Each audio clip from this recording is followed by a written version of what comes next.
For more on the housing market, let's bring in Ivy Zelman, Zelman and Associates Executive Vice President. Ivy, good morning to you. Good morning. What jumps out to you about the latest data, including, as Diana referenced, those really bad builder confidence numbers yesterday? Well, actually, the single-family numbers were not surprising at all. In fact, they were in line with our expectations. I think the builders are really challenged right now. Demand is definitely weakened, predominantly entry-level demand, especially out in the tertiary areas. I think the pullback is expected. The cost of land is not abated.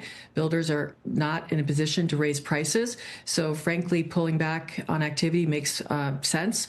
Whereas in multifamily, given the fact that renters are staying in place longer, as Diana indicated, we've seen rent inflation start to come back to markets where there hadn't been a lot of supply. The Sun Belt in the U.S. is where the supply was the greatest. In other parts of the country, we're seeing rents that are back in the mid-single, even 6% range. So I think the Sun Belt's lagging, but the optimism is that given the lack of affordability in single family, we're going to see renters stay in place longer, and therefore absorptions for demand will remain very robust. So we're seeing more activity, more developers thinking it's a good opportunity to come to the market now, given the lull in development that had occurred the last 2 years.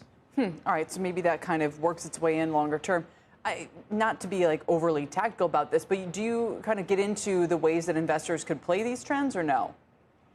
Well, at this point, the builders have rallied back after having pulled back pretty substantially in the fears of tariffs and uncertainties. What I would say is right now, if you're an investor looking to be long housing, I think that you probably would rather be in single family rental, multifamily, given that we are really at trough levels of rent. Coming off of 24 was trough, and we do see reacceleration in the rental market, but we think that the for sale market, at least on the new construction side, will remain pretty challenged here. So probably be more patient putting new money to work.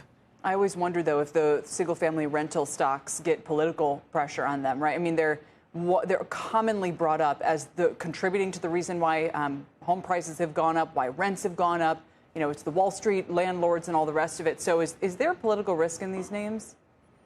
I think the political risk has been out there for quite some time, and I think it's stabilized. But keep in mind that the institutional investors account for less than 2% of total single-family rental holdings. It's really the mom and pops that dominate that market. So I think that the political aspects the politicians don't fully understand that. And there's actually been talk, which would make a lot of sense. At least there was a bill proposed that all the investors, the mom and pops that own homes today, how do we get them to sell them so that first-time buyers can have more access to affordable housing? Problem is they have to pay capital gains after significant home price inflation. Maybe if we eliminated the capital gains, if they sold those homes to first-time buyers, there would be a lot more inventory in the market.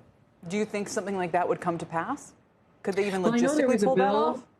There was a bill proposed. The NAR was behind it, and I haven't heard much about it. So I don't know if it's just dead on arrival, but it made a lot of sense to me. Yeah, because that's where the inventory is. If you want to unlock inventory and kind of rebalance, it's with people with 3% mortgages.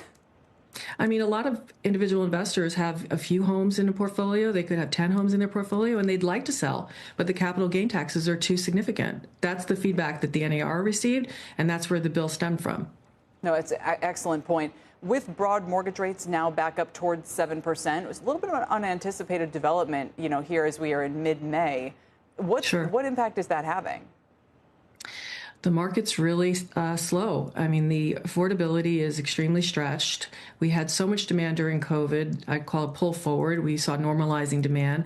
So I think that the market is just fatigued, coupled with so much uncertainty, with affordability being obviously stretched. I think buyers are stepping to the sidelines. Move up had been really resilient, but in the last 30 to 60 days, move up is starting to show some slowing. And there are pockets in the country that are more under pressure than others, where production builders are very prevalent, predominantly Florida and Texas markets. But I was in Denver this week, and Denver is really seeing pressure too. And that's a combination of the buyers that are stepping to sidelines, the lack of affordability, and just concern that builders, don't have pricing power, and incentives such as mortgage rate buydowns are not really incrementally moving the needle as much as they had been.